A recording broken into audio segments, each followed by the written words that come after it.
It's the Happy Families podcast. It's the podcast for the time-poor parent who just wants answers now. For today's podcast, we're diving into our lives and sharing with you what's worked and what hasn't. It's called I'll Do Better Tomorrow. This is the bit where we get a bit personal and let you know what's working and what's not, how you can make your family happier. Just before we do, though, on Wednesday, we shared a little bit of our history. We talked about how Kylie and I met.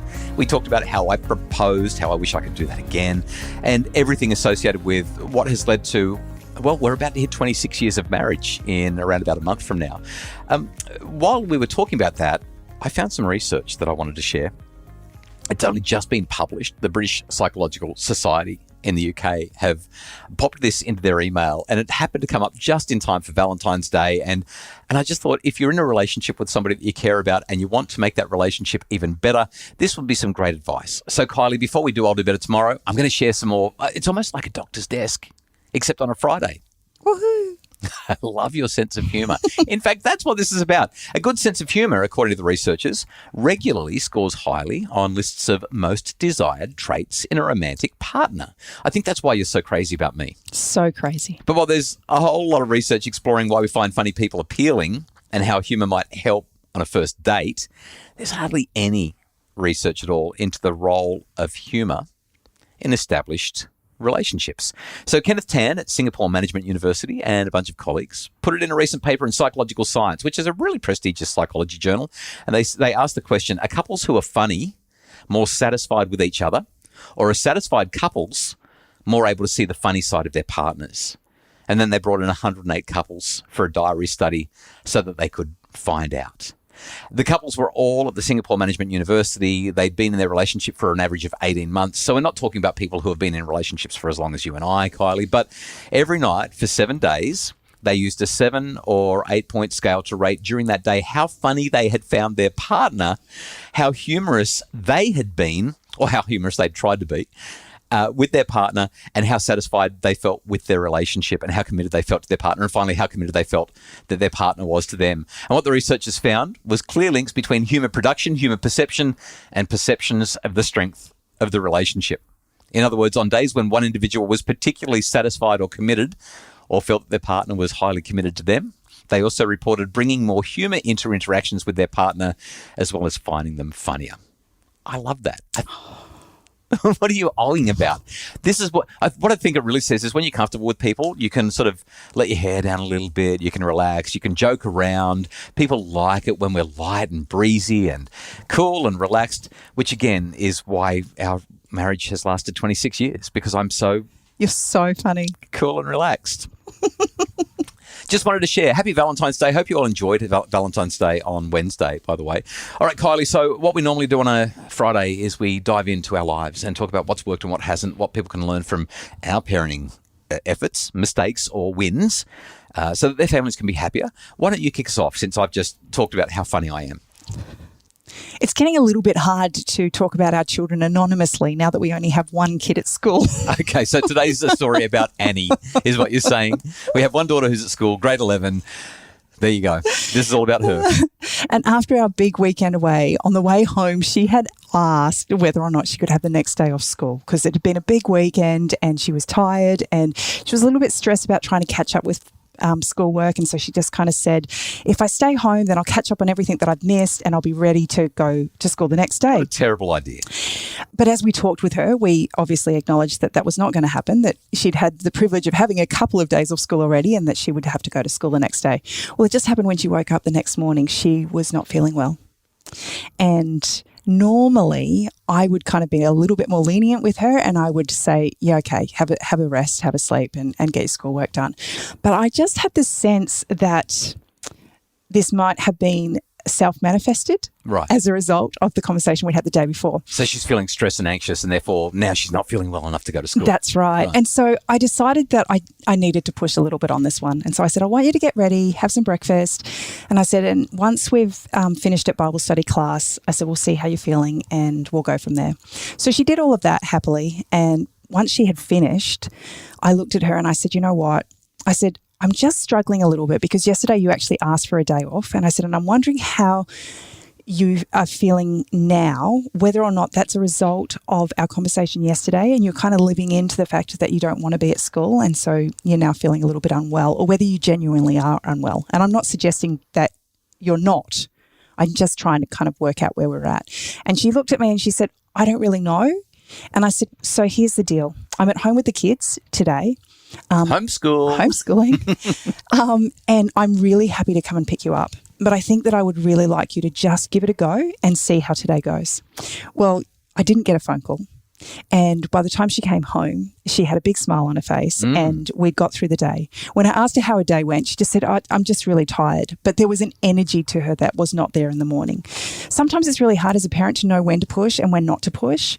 But I think that it's really important for us to help our kids recognize and see that while we see them and we understand what they're going through, that there are some things we just kind of have to push through.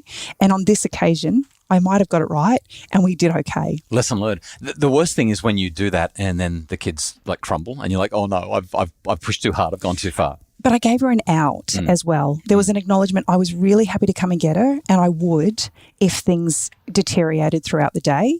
It wasn't an arbitrary, you have to go and that's it. I'm not, tough love, but it was an acknowledgement that right now I'm just not sure where you're sitting, and so I want to see how you're going to go. Let's give it a go. That reminds me, a recently deceased friend of ours, Kelly Megan, he's an American guy, and he had this phrase that he used to use: if you're walkable, you're workable. In other words, if you can get out of bed and walk around, you can go and get on with your work day. If you collapse at work, then obviously you need to go back to bed. But if you can get up, go and have a go. And tough boss. Well, yeah, kind of. But at the same time, I think there's something in that. And as you experienced with Annie, we saw her manage to pick herself up and go pretty well throughout the day. Just before I share my I'll do better tomorrow, can you give us like a 30-second update? We're a couple of weeks in now. How's homeschooling going? Well, it's going. That's my typical line. Okay. Well, biggest surprise? There's probably a lot more prep work on my end than I anticipated. You can't just let the kids go and do homeschool. No, definitely not.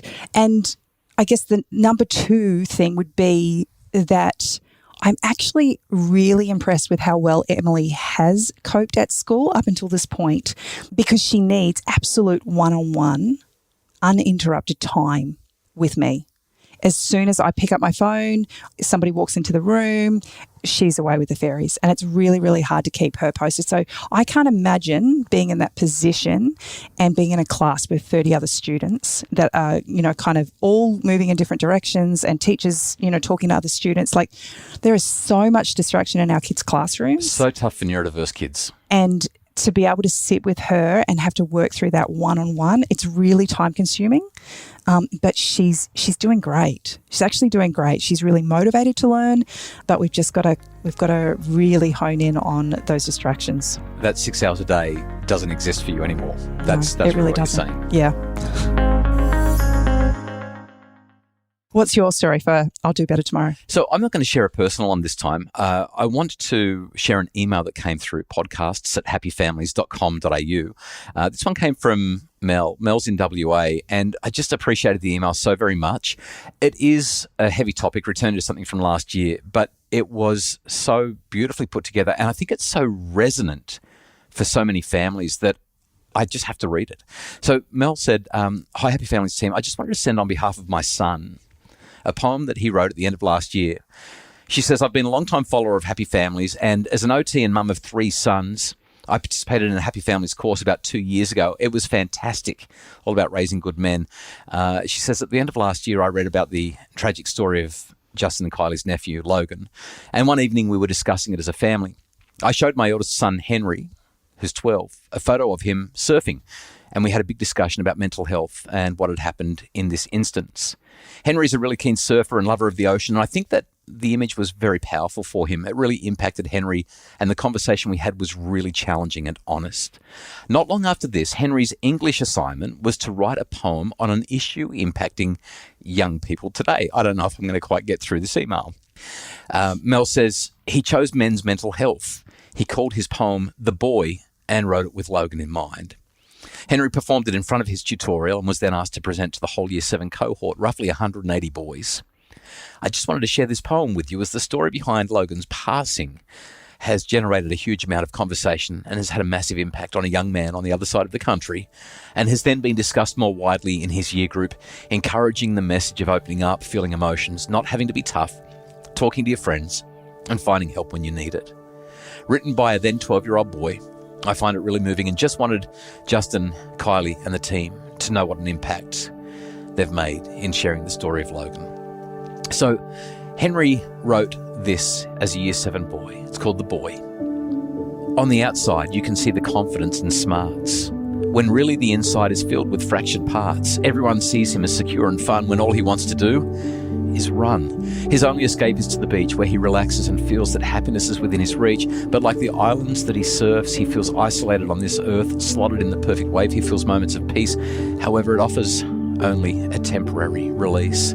The future and expectations are too much to handle. His hope and belief are blown out like a candle. Too many young lives being lost to things that should be avoided at all costs. To families and friends, it's like a dart to the heart, losing someone you've loved from the very start. Inner feelings become immense until it becomes too intense. Our ability to express our feelings and talk helps us come together to support and forward walk. Like the reef coral spawn, there is an opportunity we can regenerate each dawn. Check in with your mates and take care of each other. It always helps if you open up and talk to your brother, sister, father, or mother. So Mel, thank you so much for sending that through to podcasts@happyfamilies.com.au. We're so grateful that in us sharing something hard in our life, that it's moved you and your family and had an impact in the lives of others. I actually had a chat with my mum the other day, Kylie, and she said that she heard from a friend of a friend. Like, you know how people are sort of related in bizarre and unexpected ways? Everyone's within 7 connections of somebody else.